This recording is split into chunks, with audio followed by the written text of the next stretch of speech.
let's start with you. So Techstars has basically just moved into impact. Give us a little bit of background on Techstars for people who don't know about it, and tell us why the move into this space. Sure, of course. So Techstars is a worldwide network that supports entrepreneurs to succeed. At our heart, we're a venture capital firm. We actually started 10 years ago in Boulder. At this point, we have over 1,200 companies in our portfolio and a footprint in 150 countries around the world. The reason I share that is because us moving into the impact space is actually in large part based off of the data that we've seen in our portfolio. I joined Techstars about a year ago to look at what our strategy should be in the impact space, where the opportunities existed, where mission can drive a competitive advantage for better business outcomes and line up with us as a venture capital firm. I did a review of our portfolio and saw two exciting trends that helped us kind of tighten our aperture around where we wanted to play. The first is that we've actually organically been in the impact space for several years now. We had our first impact company go through a Techstars accelerator back in 2009. And interestingly enough, we've seen a rise in the pipeline of impact companies organically. So just over the last 3 years, we've actually seen that the number of impact companies applying to Techstars before we formally launched any kind of impact initiative was growing by over 50% every year. The second trend we saw is that when we actually did an analysis of these impact companies, they're either tracking with or in some cases outperforming our general portfolio. So for us to look at that with a portfolio of 1,200 companies, it's a no-brainer for us to build a strategy in the space. Isn't there a case for not having a segregated kind of impact fund, though, given what you described? Why not just mix it all together? It sounds like there's no need to segregate. That's a good question, and I think over the long term, that's actually where we'll end up, given the growth in pipeline that we're seeing. Launching this impact fund allows us to specifically go out and target these startups and source these companies who are building technologies to solve social and environmental problems, and really put a stake in the ground and say we want to invest in these companies. Ross, you've been going at this for a little longer, nine years, I think.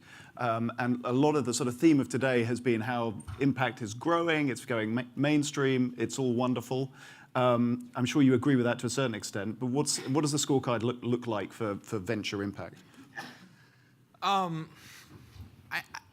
challenge the premise of impact going mainstream, because I think for a very long time, and I'm talking until a point around the 60s or 70s, people tended to take two things into account when they're making business decisions. The information they had about how the business was doing and the things that they valued and the way this would play in the community. I mean, the Ford Foundation, Leader in Impact Investing, was started 100 years ago because Henry Ford wanted to have Dearborn, Michigan produce good workers for his factory. It was not really a segregated thing. And so is Dennis or the Impact Alpha people here? Dennis is right there.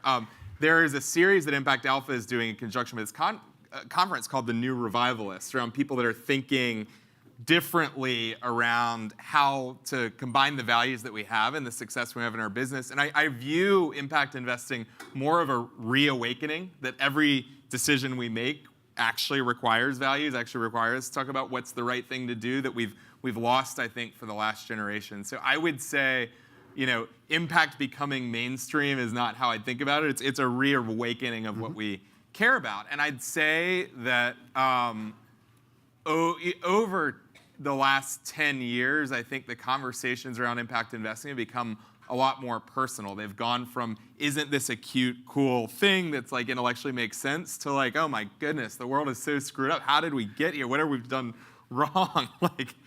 It matters a lot more to people on an emotional level than it used to, but people used to think about this all the time. Nonetheless, even if it's been around for a very long time, we heard some very striking statistics in the prior session around the fact that venture has in many ways failed to address very, very deep-seated problems of bias and discrimination and gender blindness and et cetera, et cetera. Sure. So why is that the case, do you think? So when I started Village Capital, 2009, Uber didn't exist. Airbnb didn't exist. The blockchain didn't exist. I could rattle off 10 more things.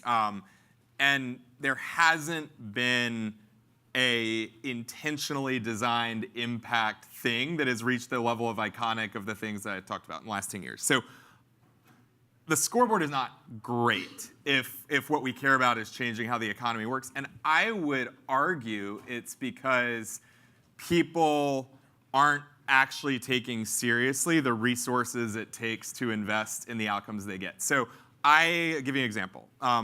Gene last panel was talking about the stats. In 2017, 2% of investment went into women, 1% of investment went into people of color. Our group, Village Capital, we have a strategy. We have 43% in women, 34% in people of color. That's a very expensive and thoughtfully designed strategy, just like different things. And when I talk to larger investors, very often they're like, man, those numbers are great.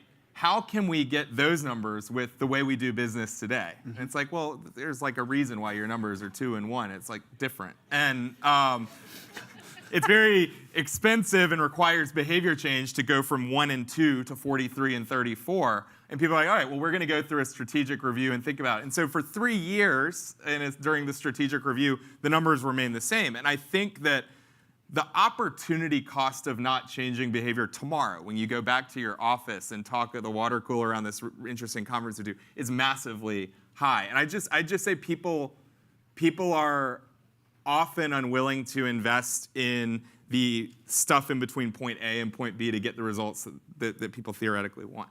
Just to pick on finally on that. Yeah. So behavioural change is hard, but not necessarily expensive. So financially, what are the costs? When you say it's that much more expensive, is that finding pipeline? Is that where? Yeah. So I was running numbers 4 years ago. Our Village Capital programs had roughly 10% investees who are people of color, 24% of investees who are women. Now it's 43 and 34. The amount of thought and intentionality that goes into sourcing and pipeline development to get those results, it's probably costs 5 times as much to run a Village Capital sourcing and diligence process now as it used to. But we view the different portfolio as more than 5 times as valuable. What we hear usually from people is like, well, can we get those numbers, but like at 20% the cost? And what I would say is, in any other, like go to any, how many of you work for a big bank? You guys spend a lot of money on like high-end client development, right? You've entertained clients. It's like seen as good return on investment. If you went to your CEO and said, we really would like to slash our high-end client development budget 80% because surely we can get these like very valuable clients at 20% the cost. But like, no, it costs a lot of money, but it's really worth it. I think that or if you look at pro sports, we invest billions of dollars in the recruiting industrial complex in pro sports, and now any high school kid wants to be a basketball player, whether they live in West Baltimore or rural Montana, if they've got the talent to make it to the NBA. We don't think about entrepreneurship that same way. So I guess what I'm saying is there's sourcing and development and underwriting costs, things like Zoe's program that cost money that people I have found, been less willing to invest in, even though the numbers are there that you get better results if you invest in infrastructure. And Sonal, how do you reflect on the scorecard for Venture for Impact? Where are we? So can I want to just build on Ross's point for a second, which is data is so interesting. It's like once we have it, we're like, oh, we just keep looking at the same data. But what he's saying is we're collecting new data and we're thinking about data differently. So it takes an investment on building that data set and understanding it. But we're not willing to build a new data set. We want to use the old data set to get new results. And if that's success, then we're going to get what we have. And if we're not, then that's what we're going to live within. But if we want to change it, then we have to build new data. And that requires going to find those companies. It requires going to find those entrepreneurs. It requires what Steve Case and others are doing to go to Rise of the Rest, because it's new data. If it was so easy, we would be still sitting on the East Coast and the West Coast. We wouldn't be doing what they're doing and what Ross has been doing with Village Capital and what you're doing, what Zoe's doing with Techstars. But the scorecard on impact and venture impact is we keep looking at the same business models over and over again. So I want to ask the question is venture capital the only way to get to impact? And should we be looking at models that are different financial models? Should we be thinking about other types of funds or other types of models? Is 2 and 20 still the only way to get to impact? Or should we be looking at it differently? Should we be looking at holding companies? Because it allows us to make long-term investments in companies and build them out. And because of where I come from, shouldn't we be thinking about what the role of policy is in this place too? Because policy has been effectively helping certain types of companies and other companies. And I was an investor at Goldman Sachs in clean tech. But if it hadn't been for policy in making solar and wind worthwhile, it would not have been successful. How would you change policy to level the playing field or tilt it towards? So there are two funds. There's an SBA impact fund that really that can tilt it in favor of small businesses in communities around the country. You have to think about what does that policy look like, and are we investing in small businesses? SBIC, are we investing in those businesses? There's a way to say, could the government, which by the way is the largest buyer of goods and services, buy differently? You don't even have to change policy, you have to shift to procurement. Should we be funding impact in a different way? We did it when I was at the White House, creating innovation funds that started to invest in impact, or convening people to talk about impact investing, just to at least put that conversation at the table. But those are ways that government has a role to play, and it's not the only answer. I don't want to by any means put that, because I do think there's a financial question in this, which is, are venture funds the only way to do impact? Well, why don't we ask both Ross and first Zoe whether you agree with that? Are we just sort of thoughtlessly using the same models and they're not right? I certainly hope not. So venture and impact, I think what we've seen at Techstars, the way we formulated our thesis around our fund and our impact thesis is specifically around what works given fund structures today and the pipeline we're seeing and the opportunities where we think that tech can have an outsized impact on social problems. So to give you a couple examples, Zipline is a company that Techstars invested in a couple years ago. They build drones to do last mile delivery of blood and medical supplies throughout Africa. Sequoia, they participated in their recent round. So I think to an extent, VC is the model, not the model, but a model that functions for the problems of today. I think my challenge with this is I'm not sure we're actually anticipating the problems of tomorrow, and I'm not confident that we have enough pools of risk-tolerant capital to finance different ownership models, different types of businesses, different solutions that look different than what VC is financing today. And when you say problems of tomorrow, are you thinking specifically of? Here's one example. So future of work. A lot of what I'm hearing relative to future of work right now is platforms for building wages of low-income America. And I think that's an immediate critical need for us to build wages in low-income groups here in America and around the world. To a point that Ross has brought up several times, wages are not how we build long-term wealth, ownership is. And the VC model doesn't necessarily finance new ownership models, which I think is an opportunity for us as a community to push forward. We need risk-tolerant capital to finance innovative business models that look different from an ownership perspective. So does anyone know where the legal structure, financial structure of venture capital came from? There's one back there. It's not the, yeah. Whaling. Where'd you find that out? The Economist. All right. Me too. So It's a great publication. Did you write that article? Oh, you sound British. Are you an economist? So I recently wrote a book called The Innovation Blind Spot, and I was teasing out this article. Oh, look, you should buy it right now. INNOVA. Just kidding. So I was writing this book, and the thesis of The Innovation Blind Spot is there are a lot of ways that we've designed for investing that were invented by people that we're all just kind of making up life as we go along in general, just like in life, right? And the ways that are the way the market does things were invented by people who are no different than you and me. And I was wondering, venture capital, I think, doesn't work very well for impact investment. And I was wondering, well, then why does everyone use it? So I read this piece in The Economist that talks about how the general partner, limited partner structure that we use in venture capital was invented for whaling in the 19th century. Whaling, like Moby Dick. So I do some more research and I find lots and lots of histories of the whaling industry, like JSTOR is like really a rabbit hole. But what I learned was in the early 1900s, whale oil was the most valuable commodity in the world. But maybe 1 out of every 15 or 20 whaling expeditions would succeed. It sounds a lot like the average venture capitalist today. Man, if I have 1 home run and 19 strikeouts, I'm going to make money. This is great. It used to be before the whaling industry that you just didn't invest in other people's companies. Like this is Sonal's company. It's her. Why would I even get involved in her mess? I got my own mess to deal with. And whaling was so high risk and so high return that people invented this structure. So when we talk about 2% and 20, like the carry of 20% that fund managers take home, that came from the crew got to keep what they personally could carry home from the ship. Invented by humans.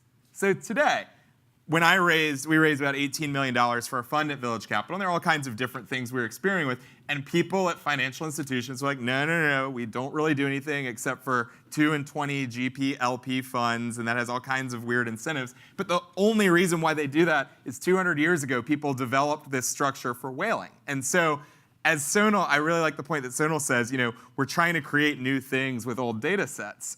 This was invented for a very specific industry in the early 19th century and dominates today how all companies that are new ideas are financed largely. And I would say, so yes, there are other examples out there. I write in the book the story of New Belgium Brewing. If you like Fat Tire beer, New Belgium's a $1 billion company. It's 100% employee owned. Janitors and receptionists at New Belgium are going to retire millionaires. Because of the beer that you and I buy.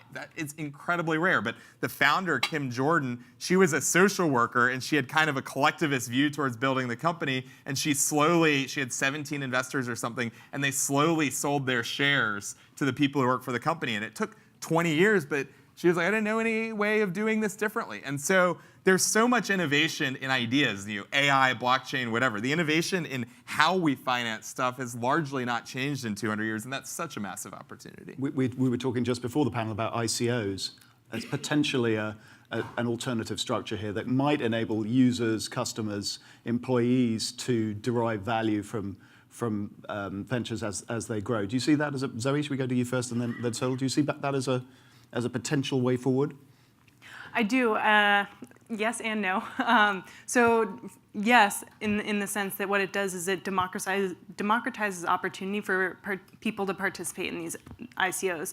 I think the challenge with it is that the group who is actually participating in ICOs is not necessarily the masses around the world. If there is a strategy by which a blockchain company were to do an ICO, let's say they're a fintech company focused on the underbanked around the world. If there's a strategy for them to do an ICO whereby the users of their product participate in that, I think that would be really interesting. I think that's a potential option. Yeah, and we did talk about this, same question, which is, could we modify it for what the modern, where we are today? If we look at the ICO the way it was developed and then apply it in the exact same way with the data that we have and the information that we have, I think we do have to ask this question, how can people that work for us participate in the solution and get a benefit out of it too? It doesn't always have to be that the top tier get all of the money and everybody else is just an employee, but how do we think about that? And I don't know the right answers, but I do know that we should be at least asking that question of how do we think about it differently? And just to piggyback on top of that, I think at least in Silicon Valley and tech, a lot of people are talking about automation of jobs and the robots taking our jobs, which I have certain opinions about that, but it is a very real question that we need to grapple with. And so to that perspective, in terms of thinking about how do we get employees to participate, we also need to be thinking about, for the masses, how do more and more people participate in long-term upside as opposed to short-term transactions? A related question that's come through the app is around ventures fee structure, and you mentioned 2 and 20. Is there a kind of built-for-purpose fee structure that you guys would like to endorse or share with the group? You've been inventing something. Yeah. We have 70 investments, and a minority of them are very weird and unusual structures compared to whaling. But I think perhaps better lines. So I'll give you an example. We're worried about jobs across the country, and I'd say that most times when people in the impact investing world have opinions, it's usually through the window of an Uber or a rickshaw or out the window of a plane. And so when I think about what the needs are, I'd rather look through the eyes of like one of our entrepreneurs is a woman named Lula Lu. She's a Vietnamese immigrant, and she lives in Paducah, Kentucky. Huge unemployment problem, southern Kentucky. And if there are any fishermen here, huge issue in the Mississippi River watershed is Asian carp, massively invasive species, huge environmental threat. So what this company does, they're a good company. They're in Paducah, one of the biggest employers. They give people fishing poles. They go and catch these environmental nuisances. They fillet them, they package them, they rebrand it Kentucky Blue Snapper. You can buy it in high-end restaurants in New York. I found one where it sells for like $40 a plate. It's like Chilean sea bass is a muckraking bottom fish that was beautifully rebranded. That's kind of the angle that they're going. It's a several million-dollar a year business. They employ 60 people in rural Kentucky. Now, what a venture capitalist says, if you're pitching a venture capitalist on your business, one of the first questions they ask is, what's your exit strategy? Which to me is weirdly not aligned incentives. Like, before I put money in, I want to know who's going to buy and acquire you. Now, Lula wants to run this company for a generation. She wants to be a pillar of the community in Paducah. So she doesn't want to sell her company to anybody. So what we did, we put in an investment, I forget the exact amount, but it was around $100,000 into the company. It was their first outside investment. And they share with us a percentage of their top line revenue. It's like a royalty. This is how movies are financed. This is how restaurants are financed. Our investors get dividends. Company did $2 million in revenue last year. They're on track for about 30% growth. It's a real business. It employs a lot of people. And we said when we get a certain three times return on investment, we get a certain investment that we would be excited about. We're done. They're done. They keep moving on. So for a company like that, that's a much better structure than venture capital.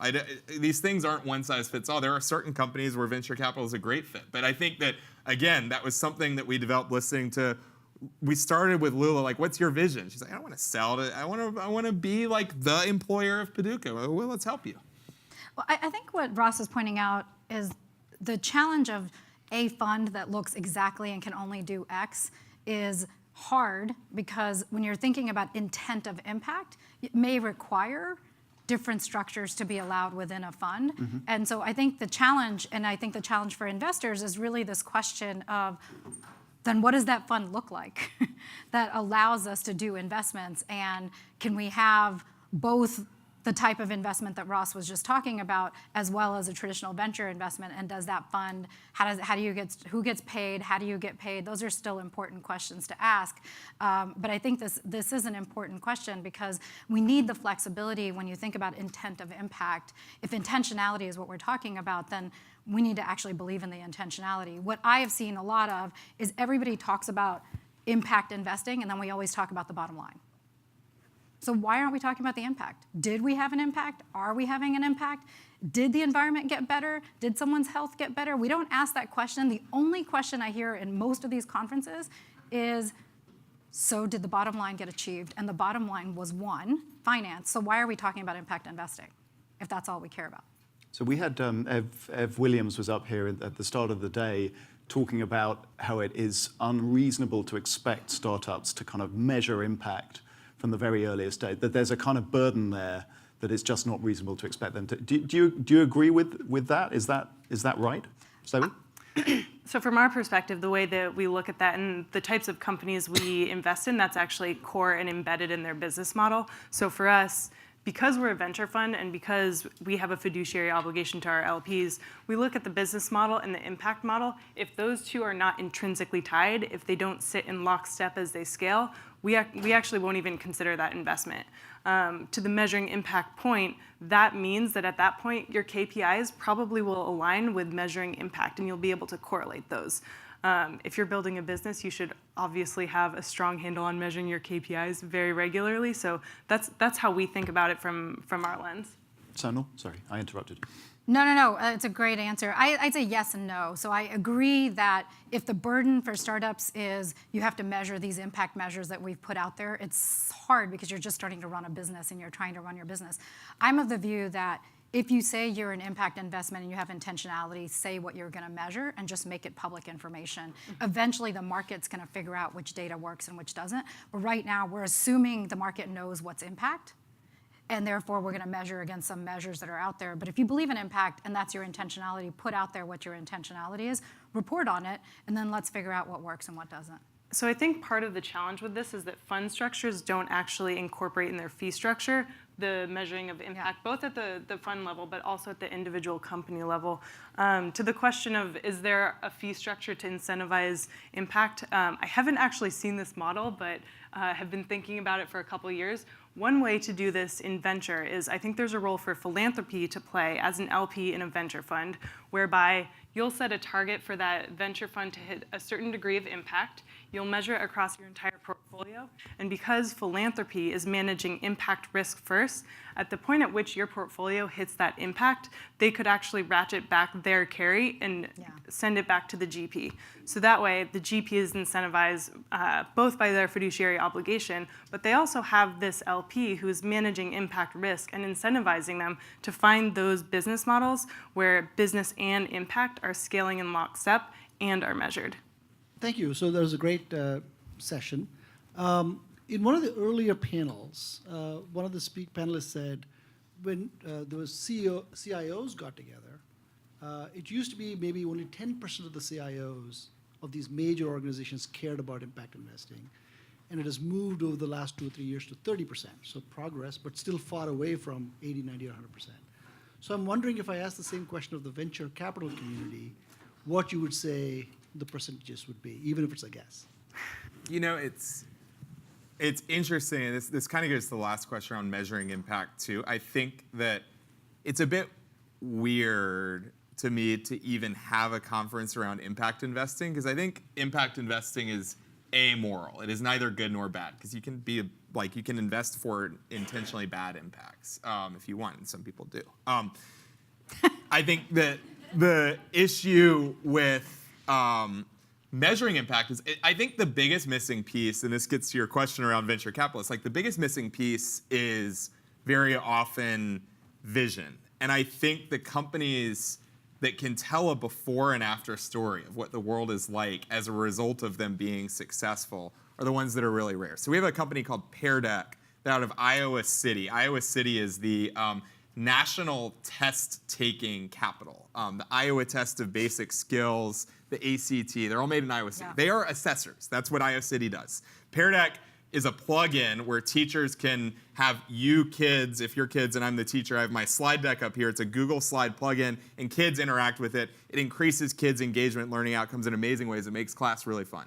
So there was a principal who went to the Pear Deck CEO one time, and she goes, "You've fulfilled a lifelong dream of mine." And our CEO, she goes, "What?" She goes, "I've always wanted to be Oprah and go into a room and be like, you got a car, and you've got a car, and you've got a car." But I've never been able to give people that joy. But Pear Deck is somewhat expensive, and she ended up finding the line item to buy Pear Deck for the school. And she said, I announced at our year-end meeting to the teachers they would all get Pear Deck. And the joy on their faces, because it was such a great tool. She was like, I felt like Oprah, and I've always wanted to do that. And so going to your question, every VC, whether they're Sequoia or Andreessen or whatever, has a company like that brings that level of joy to its customers and brings that level of impact. I mean, and you heard Gene Case talk about Steve Case's fund Revolution, which is very intentionally not an impact fund. And they wrote a piece in Impact Alpha about why it's not an impact fund. But every time you ask Steve Case about Revolution, he talks about Revolution Foods and how happy it makes the kids. Even though that's not intentionally so I would say every VC that has a company with an impact vision, it is when people say, tell me about what you do, that's the first company they go to. Another question that's come through is, and which leapfrogs off what we've been talking about, if we're trying to sort of recreate a new form of investing in venture, does that kind of separate impact out from mainstream investors again? Do we sort of create this customized, weird niche world that is completely opaque to institutional capital? Do you see that as a potential risk, Sonal? I'm not wholly sure if I understand the question, to be fair, but I think I want to go back to, I think, what Gene talked about in the last panel, which is it's just a different lens of investing. And to then say we're going to put impact and that's going to be a lens we're going to measure against and we're going to collect the data on it, I think it's a different measure. If it's whether you're talking about women or whether you're talking about inclusive minorities or others, the question really is, how do I look at the data differently and how can I make those investments? I'm not sure I fully understand the different, whether I think the question really for me is venture capital the only model to take risk? And are there other models we could create to take long-term risk? And what are those? And maybe it is foundations taking more investment capital, or maybe it's investors wanting to take a little bit more, and it might be risk. It used to be the government took risk, whether it was technology or other places, but in the absence of government, is there somebody else that's willing to step in and buy down some of that risk until it becomes a norm? And that's pretty much the question we're asking. We say it's risk capital because we don't have the data on it yet, not because we know what the risk is, so we don't have the data on it. So who's going to buy it down a little bit to allow that data to get created? I suppose one way to interpret the question would be, if we're talking about different models of equity ownership, much more distributed equity amongst some, does that make it harder to exit? Is it more difficult to tap capital if you've got a sort of odd-looking company coming your way? I think it's the wrong question. Right, Like, exactly. I think that I think that the real barrier to impact investing, such as it is being successful, is where power lies. So right now, teachers in Michigan are sending 5% of their retirement to New York and San Francisco to subsidize massages and valet parking for people who live in New York and San Francisco. And these teachers have no idea. If you live in Flint and you're a teacher, you don't have clean water, and none of your money is going to that. And so I think the shift in impact investing in the banks is because clients are asking for it. Now clients are highly concentrated among, people who also probably live in New York and San Francisco or run in circles who do. But if all of a sudden the Michigan Teachers Pension Fund is getting calls from teachers in Flint being like, why is my money going to these people and why do we have dirty water? Then you start seeing a need to innovate. So I'd say right now, the people who are controlling money feel no incentive to change behavior. It's because the people whose money it is just don't know. And that's a whole nother conversation. Hi, my name is Andreas Freund, founder of a company called Dive-In. Basically, we think of ourselves as a social network for change, trying to get people more active in worthy causes at the local level. Ross, I picked up your book and was really surprised at the fact that we're at a 40-year low in new business creation. And I guess that might be, that wasn't very apparent probably because I'm from San Francisco. And you also mentioned something else, that the smaller the size of a VC fund, the higher their ability, the fund's ability to actually avoid the innovation blind spots. Can you speak a little bit more about that and how you think we could get more VC firms that are of a smaller size and hopefully tackle some more of these blind spots? Sure. I mean, I would say the way to make money dramatically oversimplified. The market says we've got a lot of money that sits here on Wall Street. How do we put it into real businesses, grow those businesses, and take more money back than we put in? It's obviously way oversimplifying it, but but not by too much, I guess. The reason why we have larger and larger venture funds and larger, last year venture funding was at a 10-year high, but the fewest companies received venture funding in 10 years. So you see $6 billion to WeWork and $12 billion to Uber and very few smaller investments. And so there's an economic incentive to think bigger is better, but 50% of entrepreneurial activity in the last decade has happened in 5 cities. And when nearly 100% of net new jobs in the country come from new businesses, we actually have had a very concentrated economic recovery. And so that's going on. At the same time, we know that smaller funds tend to make more money, but people who run funds, because of whaling incentives, you've 2% assets under management, you get paid 2% of what you raise. Why don't you raise as big a fund as possible? There isn't an incentive to raise the most profitable fund that actually creates the most jobs. And so when we say innovation and impact investing, it's not just what are the best deals, what's the best pipeline. And we have some experience, and so does Zoe, and so does Sonal coming out of the Beck Center. Like, we need to create different structures like the whalers of New England did 200 years ago if we're ever going to get this right. Sonal, Zoe, final words?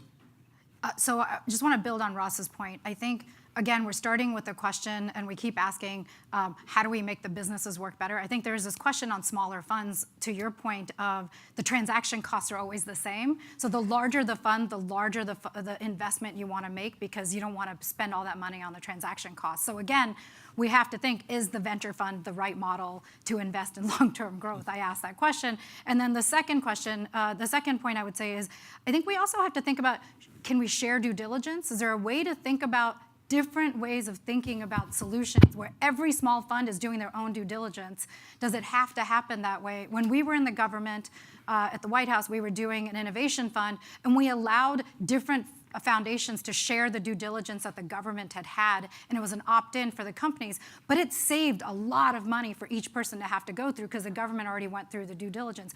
Are there innovations in other places that can allow for scale to happen, and does it always have to look the same? So I keep asking the same question. I was like, why do we keep going back to the same model and expecting a different result?